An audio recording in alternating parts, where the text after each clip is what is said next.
Hello everybody and welcome back to my podcast, Can You Put Me on Guest List? I'm Katie Knight and today I finally got Fleur Shore on the podcast. We've been talking about this for such a long time, but I mean literally like a couple of years, and it's just been really hard to be in the same place at the same time to do it. So I finally pinned her down during Sonar Week in Barcelona, and we did it before her gig at Pasha. And it was such a lovely, fun, interesting, random chat about lots of different things. We talk about the biggest challenges she's faced so far and how she's powered through them. We talk about how vlogging has become a tool to connect more deeply with her audience. As you'll see on her social media, she vlogs from all of her tours and all of her gigs, so we speak a lot about that.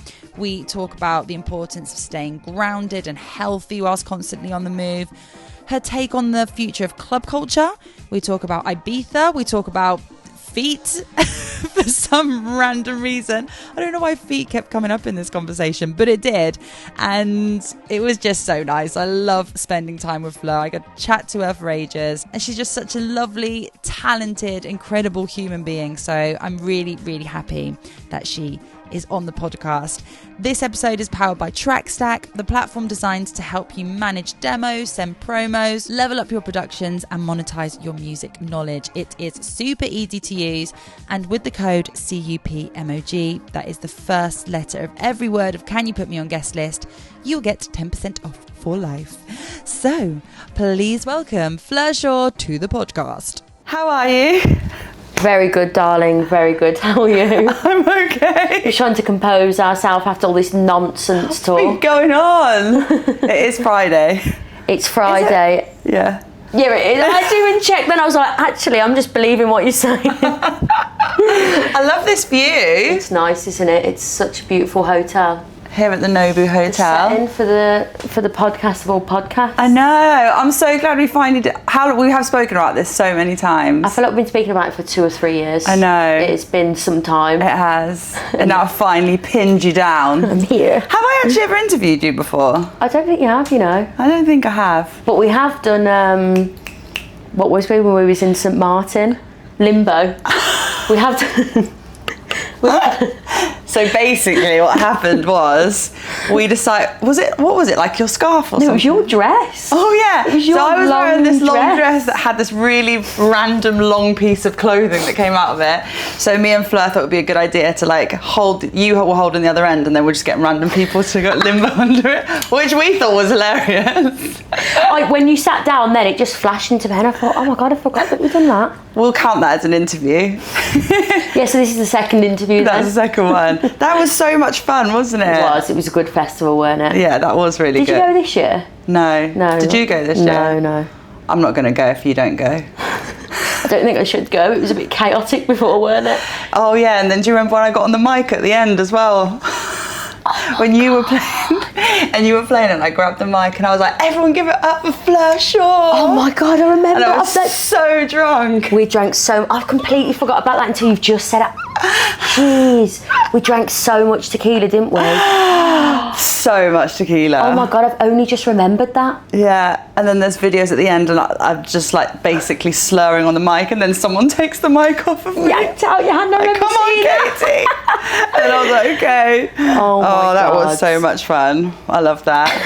So funny. What about this week? Have you got loads going on? It's Sonar Week. Yeah. So tonight I played Pasha. I played 12 to 1:30 for Piv, which is wicked. I actually played Pasha like 2 months ago. So much fun in there, really cool. But I seen some videos from last night, and usually at the back they have like not like a sheet, but you know they make the club smaller. You said a sheep? A sheep, yeah, a couple of sheep in the club, you know, a couple of black sheep in there. No, they have like a sheet, and I seen videos from last night and it looks like it's going to be fully open. The video I seen last night is the busiest I've ever seen Pasha look, so it's going to be mega. Yeah. And that's for Piv tonight? For Piv, yeah. Yeah, I love that party. So good, and it's before Prunk and Butch, which I've never seen Butch play, ever. I don't know if I have Amnesia. I used to play a lot of Amnesia. Yeah, I've never seen him play. Obviously I play his music all the time. It's like, for me, he's a legend. Yeah. I've never met him or never seen him play, so I'm excited for that. Have you been in Ibiza yet already this season? Yeah, 3 3 shows, yeah. It's already started. I know, it just seems to get earlier and earlier, doesn't it? It's just, I just can't believe now we're in the middle of June and it's halfway into the year. Where the hell has the year gone? Actually, isn't today like the half of the year day? Is it?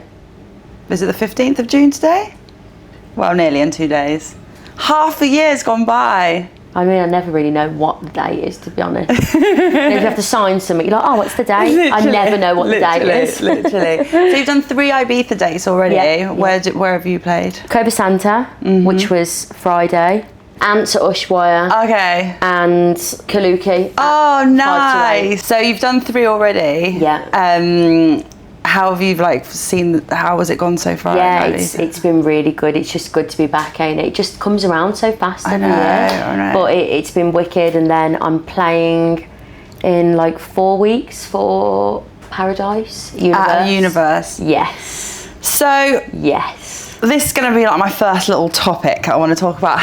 What are your thoughts and feelings on the new era of Ibiza? I mean, do you mean like everything, or the opening of Universe? I don't know. I just feel like the opening of Universe is like the start of a new era. It definitely is, yeah. Because it's just big. Yeah, and it's a different, I feel like it's almost attracting a different clientele now. Yeah. Which I'm going to be interested to see what happens over the next few years, because you kind of see it happen when High came. Yeah. Ushuaia, it's like the club culture is definitely changing, especially in Ibiza. It seems like it's turned into more, not business, but a different clientele, I'd say. More tables, and it just seems like there's just a lot more money, people go in there with more money, do you know what I mean, all the table service and all this. But I'm just intrigued to see what's going to happen. Yeah, it's exciting. It's like, and for the industry, I feel it's like a level up. There's potential to get even bigger, do you know what I mean? There's a lot of potential. Yeah, I have really mixed feelings with it. Like, I'm finding it really hard to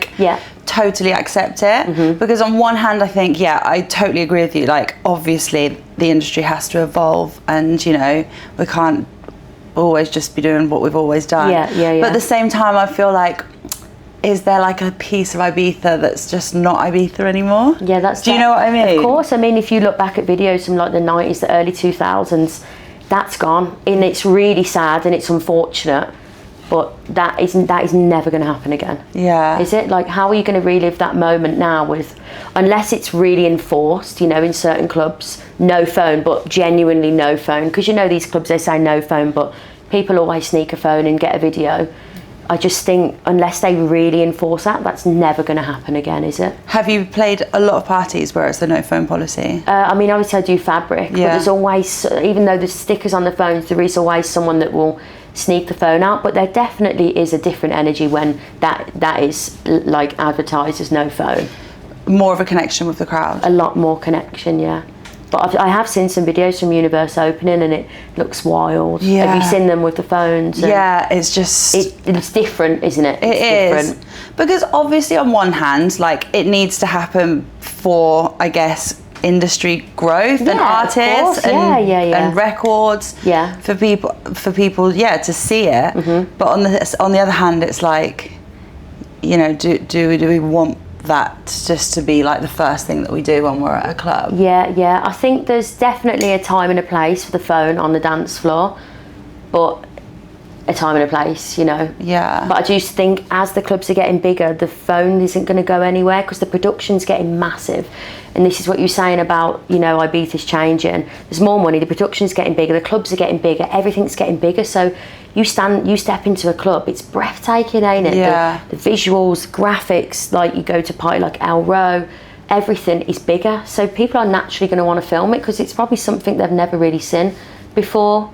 Or, like what these big clubs are like, the new clubs in Ibiza, Universe. Yeah, totally. Ushuaia, High. It's just getting bigger, isn't it? Yeah, literally. How would you like to envision the future of club culture in the next 10 years or so? 10 years is a long way, but let's say 5 years. Yeah, I mean, I definitely think that where there's the no phone policies, it would be nice to really fully enforce that. Not just, it's not the club's fault, it's the responsibility of the person that's going there. And I think if they're asking that, I think just to respect that rule. I seen Rossi done something that's called On Air. Did you see that? Yeah, that was such a great idea. Yeah, that concept was wicked. And it's like, if that can be enforced, I even think that concept that he invented is so such smart thinking. And if that could even be enforced everywhere, do you know what I mean? Not just at his clubs, but this on-air thing that I've seen him do, if people could really enforce that, I think it would change. That's what I would like to see. Like, because I'm not saying phones are a bad thing, there's a time and a place, but if it's being enforced, just as a raver, it needs to be respected. Yeah, totally. Yeah. And I think the on-air concept is such a good idea, because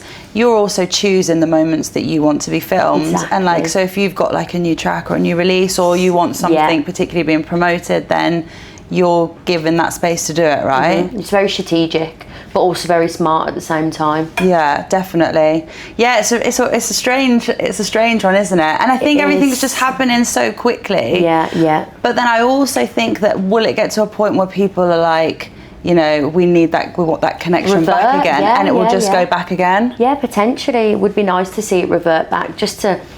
I haven't really fully had a taste of that. Have you? Do you know what I mean? Like, going to a dance. I mean, if I think about it, I would have first gone to Ibiza when I was 16. What year did you first go to Ibiza? Well, that was 12. I'm 28 now, so that would have been 12 years ago. So, like 2013. Yeah, that was my first year in Ibiza as well. Yeah, so that I would have had a taste of that. Actually, I remember, I just had a memory come back of when I was with my sister, and we were in Music On watching Marco play, and we stood in the same spot. It must have been for 6 hours. That was our first trip to Ibiza. Can you imagine? Like 16, my sister would have been like 19 or 20, mind blown, like, what the hell is this? And we remember we walked into Amnesia and we were just like, whoa, like blown away. And obviously phones really, I'm trying to think what phone I had when I was like 16. I think I had like a Motorola flip phone or something. Sony Ericsson. Sony Ericsson. So there was you couldn't be filming really that. So you were plugged in. I mean, we were plugged in. It was our first experience, and you just submerged by the music. It's so incredible. So your first Ibiza experience was Music On, and now you obviously play Music On. Honestly. What was it like the first time that you played? Was that just like really surreal? Oh yeah, like my first one would have been Destino, which was 2 years ago. And is this the one where them clips all went viral? Yeah, the viral. Where you're absolutely stunning. Oh, the viral video, man, that was, wow. Was that wild? It was very wild, and what a mad thing to happen. I remember seeing it happen to Mojack about, you know, when Mojack blew 4 years ago, I bet it was. I remember seeing it every night. I was like, whoa, like I didn't even know this could happen. Then it happened, and I was just like, what? Was it like, did you go to bed and wake up in the morning and it like gone viral? Yeah, so it was so mad. I literally remember seeing the videographer sent the video over. So that looks cool, like, you know, I'll upload that. And I uploaded it, and then I remember rang Matt and I was like, you seen the stats on this video? Every refresh, it was like 10,000, 10,000, 10,000. I was just like, whoa, what is happening here? Like, it was mind blowing. And then obviously I think my followers went up from like, it was like 30,000 in space of like a month, 30,000 to 300,000. Like, honestly, that's wild. It was mind blowing. And after that I had a few more viral videos, but that was the one. That was the one. 30,000 to 300,000. Was that quite overwhelming? It was very overwhelming. Yes, let's get that straight. It was like, you know, you think, oh, imagine like before, imagine if that happened to me, imagine that went viral, but you don't think of almost like the aftermath that would come with a situation. Well, not a situation, but well, it's an incredible opportunity, but with something like that, you know what I mean? You don't realise what would come with that. It is wild. When you would like post after that, yeah, because I sometimes like I get anxious when I'm gonna like post something and I don't even have a following, and I'm just oh my god, like what are people gonna think? So like you're obviously used to like posting to your like 30,000, your 40,000, whatever, and then all of a sudden posting 300,000. Is that quite a scary thing? Yeah, definitely. And you know, it was such an incredible thing, and it gave me a nudge in my career. But there was a lot of backlash with it as well. Really? Yeah, a lot of backlash, like from all the new followers, people from the industry. There's still kind of backlash that happens now with it. In what kind of way?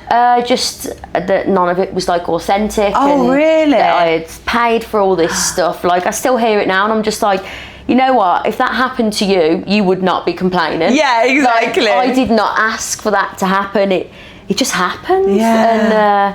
And it's so mad to think about. But what you were saying about being in Musicon and being a resident, and then sorry, not a resident, being in Musicon, playing for Musicon, and then having a viral moment at Musicon. If I was 16 studying amnesia thinking about that, could you imagine? It's wild. It's mind-blowing. Like, so when you were 16 and you went to that first Musicon event, what were you doing at that time? Were you studying? Were you working? Were you like already thinking about that you wanted to make a career out of music? Yeah, so I actually would have been 15, you know, because I just finished high school. Oh. Yeah, I was 15, and God, I don't even know why my mum allowed me to start me for 15 years old. I mean, how did you get in? You must have had some kind of fake ID. Me and my sister, she had her ID and I had mine, and when we used to go out in town, she'd go in front and she'd pass it back to me. And this is a complete side note, but it's so funny, I need to tell you this. When I must have been 14 years old, I was feral. I was absolutely feral. I was 14 years old going into pubs in town where I lived. And I remember I went to school like the next day or whenever it was. Teachers were like, you know, what's going on? Like, we're concerned for your well-being. You've got photos in a nightclub. You're 14 years old. I got reported to the head teacher. All the teachers knew about it. No. And they called my mum like, is Fleur okay? Like, why is she in a nightclub? She's 14. And then I went to get in the next week, gave my ID, and they was like, you're only 14, that's not you. And got my sister's ID took off me. No. Yeah. Oh my God. Yeah. But did your mum know that you were going in at the club? I don't really know. No. I was uncontrollable as a child, to be honest. Really? Were you? Yeah, I was feral. I think I was like on the final step from being permanently excluded from school. Yeah, I was really naughty. I could never imagine you being really naughty. Yeah. I mean, I just didn't really used to listen. It's clearly done me well. Yeah, well, look at me now. Look where we sat. Yeah, exactly. So at what point in your life did you realise that you wanted to make a career out of music? Well, I feel like it was that trip to Ibiza, because I'd never really experienced it. Obviously, growing up, I was always around music. My parents were old ravers and loved going to Wobble, it was in Birmingham, which was an old rave. And it was just, I'd say it was that trip where I feel like when I look back, it was always going to happen, because even when I'd be going to house parties as a kid, it was always my phone plugged in. I had a ritual every Sunday. I'd go on to bed. Do you remember Bearshare and LimeWire? I'd rip all the music, put it on my Sony Ericsson. We'd walk to school. We'd have it on our phones, and it was a ritual every Sunday without fail, using like what was it? YouTube to MP3, illegally ripping everything, putting it on my Sony Ericsson, walking to school, just absolutely loving it. Getting kicked out of class. Yeah, just feral, doing what I want. But yeah, it was always in me, music was, and then it's when I had that experience in amnesia, it was kind of a turning point, because it was just like, okay, I love music, I'm not sure what I can do with it, but there was something there. And then my cousin started DJing. He's a year younger than me, so it was actually my 18th birthday party, and he DJ'd. Like, he had like his first set at my 18th birthday, and I watched him and I was like, yeah, okay, I want to try this. And then tried it, and here I am. So he taught you? No, I've got a control and then just taught myself, yeah. But he inspired me to do it, because I didn't really know, I didn't think of that connection. Like, I love music, but I didn't think, I could start DJing here, do you know what I mean? So at that time, were you working in other jobs? Yeah, I went to sixth form then, studied there, and then went to university then. What did you study at uni? Zoology. I've got a degree in zoology. Really? Really? Yeah. Wow. It's really random. So random. So random. Yeah, I love animals, so the plan was to do something with animals, but then at uni I was starting to DJ loads. I remember I was DJing in Walkabout smoking area every Wednesday. Really? Yeah, it was called Mucky Duck, the event was. I was getting paid like 20 quid. Wow. Yeah, it's mad to think about. So where was your first ever gig? First ever gig was in Ashby de la Zouche, in a place called Cairo's, to absolutely nobody, and I'd done that for years. Did you? Yeah, I played to nobody for years. So you were a resident there? Yeah. And then my parents even come to see me play, and my parents' friend, it's so funny because every time they see me, they were like, "We seen you when you were playing to absolutely nobody." Oh. Yeah. Do they go to a lot of your gigs now? My parents do come. Do they? Yeah. I bet they're like, wow. It's where they've seen it all. From the beginning. Yeah, they've seen me go from a feral, uncontrollable child to channeling that crazy energy into this career. Oh, I love that. Okay, so you were playing as a resident. Yeah. And then what happened next? At what point did you realise, right, I can do this as a full-time career and I don't need to do anything else? Yeah, well, I started then playing in my hometown at a local nightclub. And then I was playing somewhere else, and I remember this was kind of like a turning point. So Hannah, do you know Hannah Wants? Yeah, she's been on the podcast. Oh yeah, no way, yeah. So she won a competition, and I won the competition 2 years in a row. But before that, I was playing around Birmingham, Lab 11, After Dark, all these places, Resident at Rainbow. And then Tom Shorter's, this was before, no, sorry, actually. The first one was when I was playing in Tamworth. Tom Shorter's was going to play there, and I'd never met him, and he was playing, it was meant to be me, no sorry, he was playing and then I was playing last, so I wouldn't have met him, and I pushed up him out. I was like, please let me play before him, like I want to meet him, and I pushed it and I stood my ground and they let me do it, and then he seen me play and he was like, do you know like Party 231? And obviously at the time I used to go pretty much every week, and I was like, yeah. He was like, do you want to play? And I was like, yes. And then it all went from there, and that's when I won the Hannah Wants competition. Obviously was then resident for Lab 11 and Rainbow. So you kind of like created that moment because you were like determined that you wanted to play before. Yeah, because I wanted to meet him. I knew that like meeting him would create an opportunity. I just knew. I just had a feeling. See, that just so goes to show that like if you have a feeling about these things, you've just got to create your opportunity, haven't you? Right. Yeah, and you have to stick to it. Sometimes you have to stick to your guns. People will always say no, but always push. Yeah. Always push. I mean, like we're saying about me in school, I always pushed, and even though, I was misbehaved, but that has channeled into things in my life, what's created opportunities for me, because I've always pushed. I've never really took no for an answer. And here we are. And here you are. What do you think's been like the biggest challenge in your career so far? Biggest challenge? We spoke about the viral moment. That was definitely a challenging moment. Definitely, because you overwhelm, and also all the negative backlash that came from it all. I remember feeling very secluded, because I remember there was a lot of people talking about the whole thing, and like I said, about people from the industry. I felt very secluded, and I had this crazy moment, and it was like, it was there for me to enjoy, which I did, but there was almost this anxiety that come with it, because it was just like, eyes on you. Totally. It's time to go now. Don't fuck up. Like, you just go for it. And it was quite a scary moment. After that moment, did it make you feel more nervous and anxious before playing sets? It was more, honestly, what I felt nervous with was with people with the industry. Really? That was really what probably upset me the most about that, because you think we all want the same thing in this industry, don't we? All the DJs, all the producers, we've all got this goal in mind, and to have that from the industry, I just thought, if this happened, you'd be buzzing, so can't you just be happy for me? Do you know what I mean? Yeah, totally. And it's like, we're all in it together, we all want the same thing. There's enough cake for all of us to have a slice, so let's all just enjoy it for what it is. Do you know what I mean? But I wasn't really like that. Yeah. It's a weird one, isn't it? Because you would think, like as you said, we're all like we're in it together, aren't we? Yeah, working on the same thing. Yeah, but it's okay. Like I understand. There's perception, and and people have different ways of thinking, and it's okay. I just didn't expect it. Yeah, you know totally. what I mean? I didn't. When you don't even expect a viral moment, let alone all the other things that come with it. Do you know what I mean? And it's not something that you like train yourself for or expect to happen, because you just like wake up and it's done. No way. I didn't ever expect that was going to happen. I was just running my socials, posting every day.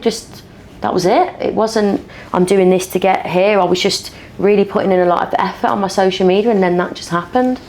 Speaking of all the effort you put on your social media, one thing that I'm loving is your vlogging. Yes, yeah. It's such a cool thing to do. Yeah. I love seeing like into people's lives, and like it's more of like that raw. So raw, yeah. It's so good. Yeah, you see the good bits, the bad bits. I think you really see what a DJ goes through every weekend, and then in the week, and just the tiredness, the music, just everything that comes with it. It's such a crazy life. I mean, it's incredible though.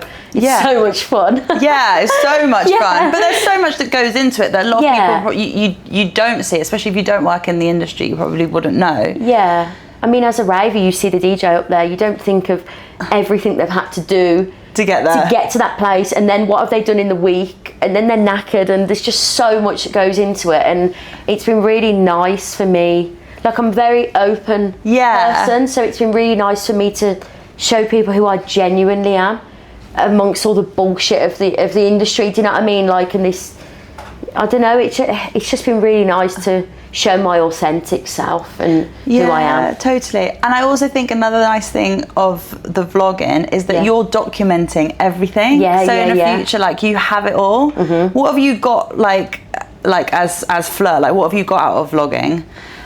Just like memories, you know. I think when I'm really old and I can barely even walk, and I'm like signing to YouTube, and I'm just like, oh, do you remember when I done all that? Yeah. Like, how much fun was that? Yeah, it's so cool. Yeah, it's nice memories for me. Yeah. Do you think it's helped as well, like, connect more with your audience? Definitely, yeah. It really has helped, and I think it's nice as well for my audience to see an unpolished version of me. Yeah. Because on Instagram it can be very polished. I want people to see an unpolished version, because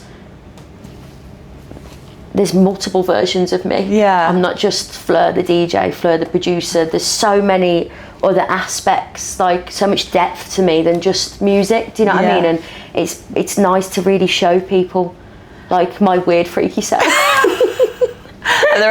And the multiple accents. Yeah, you know about that.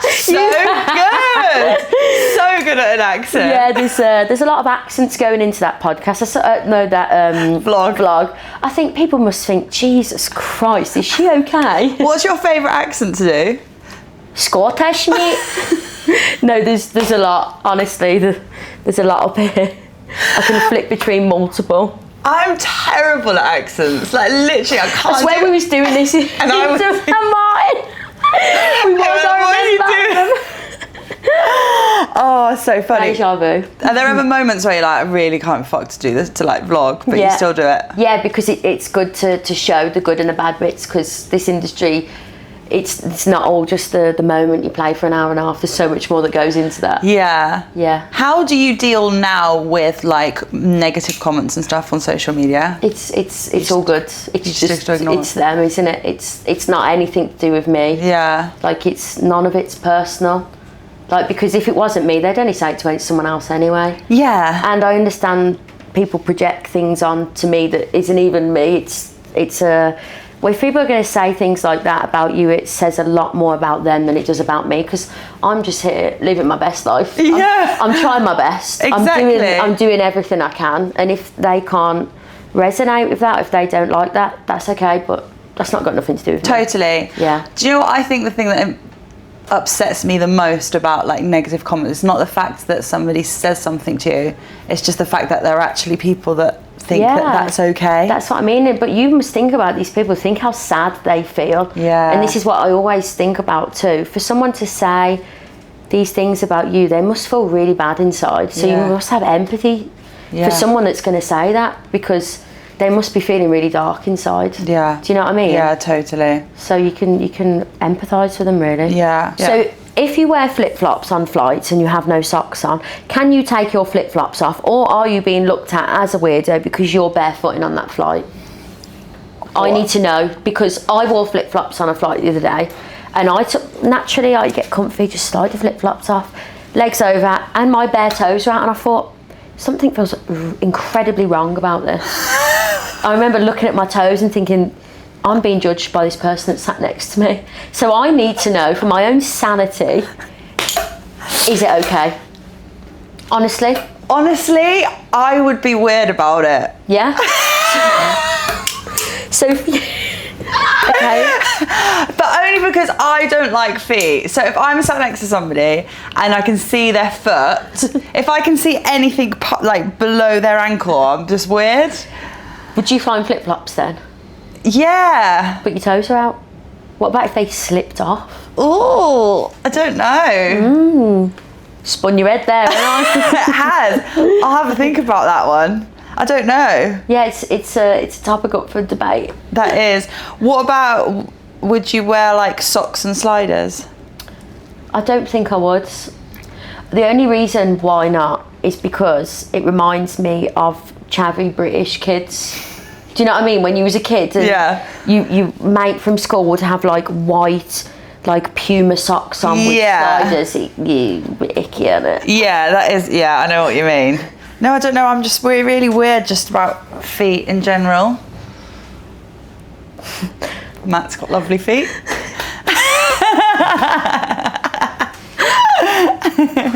So everybody get their socks on. let's have a foot competition. Stallions. You would win, would you? Do you, speaking of like outfits, now we're talking about flip-flops, tell us about the clothes brand. Okay then, darling, well, here we are. Look at this. So this is, I genuinely have dreamed of having my own clothing. Like, fashion has always been, and it's another expression, isn't it? For me, it's an art, just like music's an art.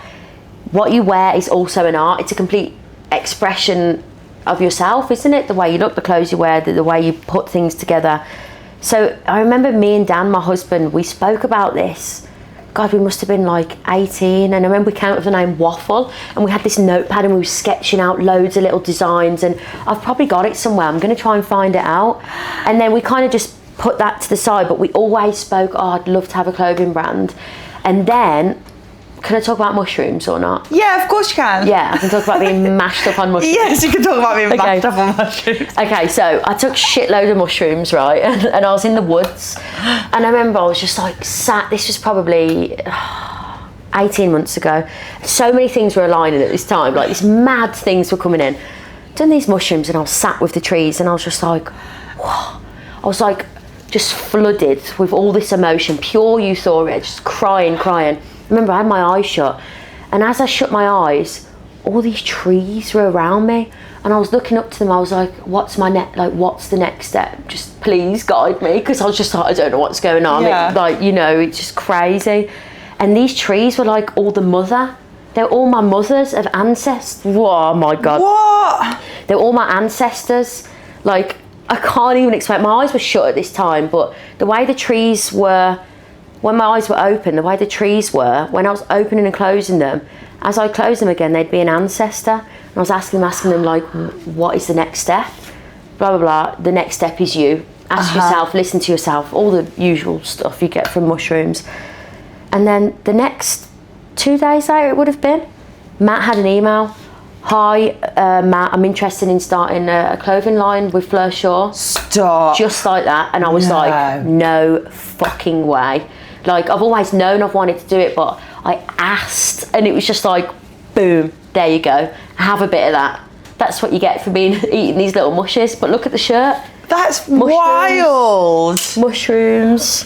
Look, little mushrooms. Oh, I love it. Yeah. And I love the name. For sure. Fleur Shore. If you say Fleur Shore quick, it sounds like For sure. Fleur Shore.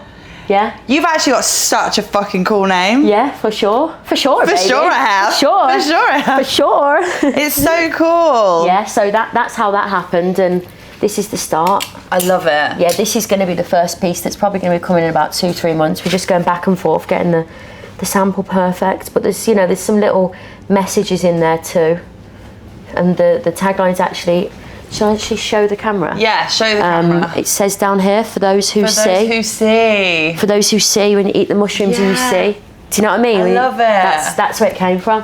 So was all of like the creative input yours, or did you work like with this together? We done it together. I just said I wanted to do like a hockey jersey, football jersey first.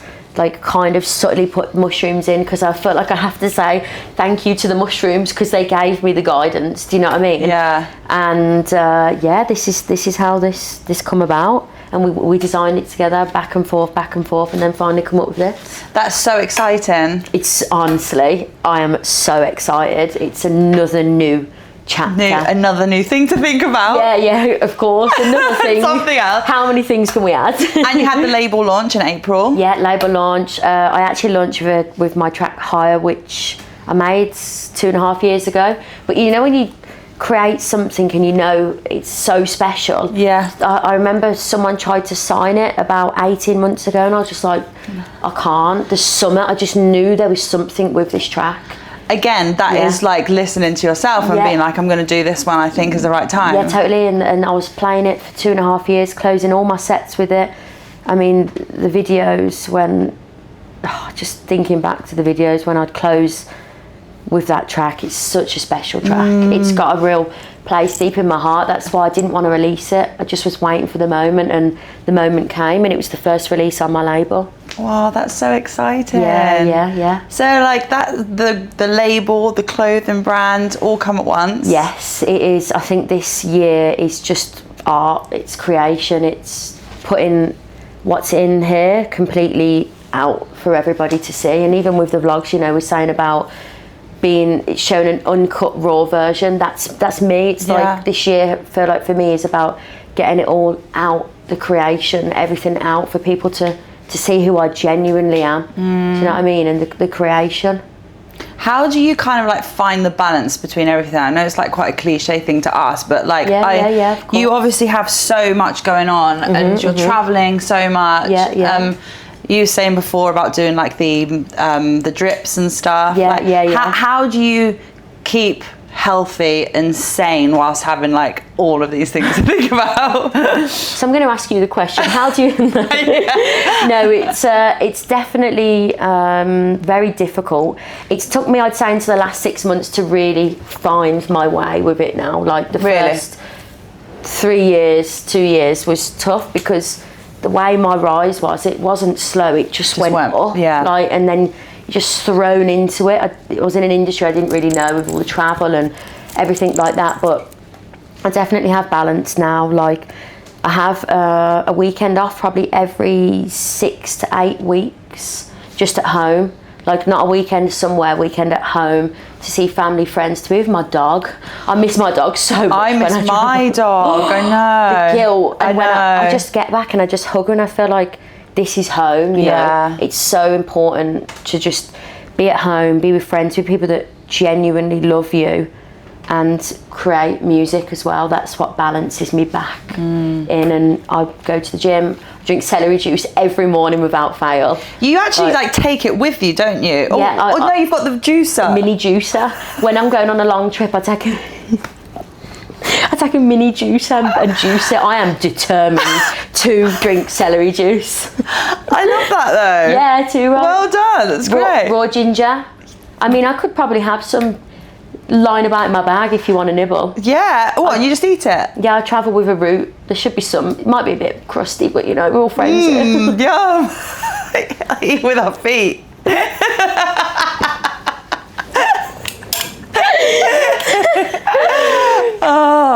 No, but I love that. You got to stay determined, haven't you? Yeah. But with the balance, it's going to be a lifetime mission, I think. Yeah. Because this industry isn't very balanced, is it? It's crazy. Absolutely not. It's nuts. Unhinged. It's nuts. Oh, it's so unhinged. I've never experienced anything like it. But once you find like the things that you know that you can do when you're on the road. I always think to myself, I'm like, right, well, I'm going to work out even if it's hotel room workout. Yeah, totally, yeah. But I actually then realistically don't do it. Like in my head, it seems like a great idea, but then I'm like, and I just can't do it. Yeah, you can't. But then you just have to like have other choices, like small choices of just things that can keep you, you know, like I'll just try and at least eat healthy if I'm not working out and stuff. But yeah, it's just good decisions, just being conscious of the decisions that you're making. Yeah. But when you're tired, it's difficult. It's hard. It is really hard. But it's a long-term quest to find balance. It is. And I think as well, when you like kind of get into that routine of not sleeping so much, your body does kind of adapt to it, doesn't it? It like, definitely does. I've had a really long run of like the last 2 months of going to bed very early, and then last night, obviously, as I said to you, I worked at Amnesia and I've come through with no sleep, and I'm like, shut down. Yeah, give my body's like, what are you doing? I feel sorry. I actually apologise. Sometimes I'll hold my heart and I'm like, I'm so sorry for what I'm putting you through. Yeah. Just give me 2 more days, get me through, and then we're going to be home, we're going to be sleeping. I'll get you a fresh root of ginger. Yeah. I'm going to let you sleep. I'm sorry. Oh, well, I would literally just sit all day and chat with you, but I know that you're busy here in Barcelona. But I've got 2 last questions. Okay. The first question is, so I play a game called Pass the Question, where every guest pass a question to the next guest.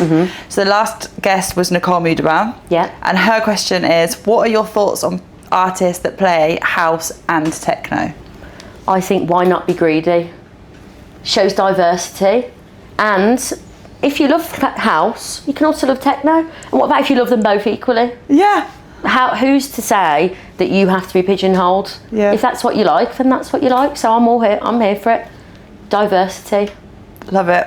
Perfect answer. Yep. Okay, what's your... Tick. Approved. What's your question for the next guest? Would they rather have hands for feet or feet for hands?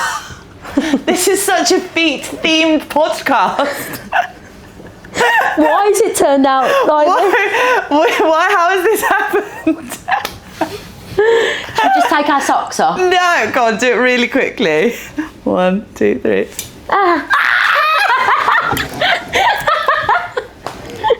Tricked you. Oh, I don't even like my own feet. I got a pedicure the other day, and I actually just like, I can't even watch my feet have a pedicure. I've never had one. So that question that you would have, if Feet's Everything asked me that, I'd have to make up a lie and say, never. Yesterday. You've never had a pedicure? No. Have you just got really nice feet? I mean, you can be the judge of that if you want. That's fine, we'll leave it. But the question, actually think about it, hands for feet, feet for hands. It's a very easy thing to fall out of your mouth.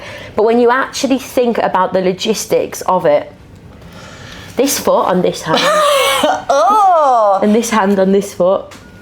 But then, can I ask you a question? If these hands were on your feet, would you also have these hands on your hands? No, I'd have my feet. So then you would have both at the same time? My feet would be here. Yeah. And my hands would be there. Okay, so what's the choice then? Because then wouldn't it be the same thing? Do you know what I'm saying? Let me think about the question. Do you understand what I'm saying? So if you have if you're asking me, would you want your feet to be on your hands or your hands to be on your feet? So if I said to you, okay, I'd prefer my feet to be on my hands, would I also have feet on my feet? I didn't think this far ahead. See? Something to think about? I have no words. Maybe we just swap then. Yeah. I've never fucking thought of that, and I've asked that question to a few people. Thinking ahead here. Very intelligent. I know. That's why I have a podcast. That's why we've got sponsors. Yeah. Shout out to Trackstep.